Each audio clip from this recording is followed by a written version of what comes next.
So, hello guys! Yan, magluluto tayo ng adobo. Yung lulutuin ko pong adobo guys, adobong manok. Yung ulam po namin yan, kagabi. Tinulang manok. Na yun, syempre, baka medyo na. Kaya ginawa kong adobo. Niluto kong adobo. Sayang naman kasi, kaya marami pa siya eh. 'Di ba? Sayang naman yung manok na kung itatapon mo lang yan, hindi pa naman ganong palapit ka siyang mapanis.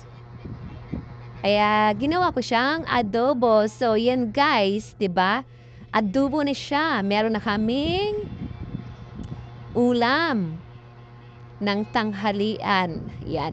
So, nilagyan ko siya ng asukal guys kasi gusto ko may asukal yung adobo na medyo manamis-namis. Maghahalo yung asim-asim na manamis-namis guys. So yan, nilagyan ko po ng asukal para yummy.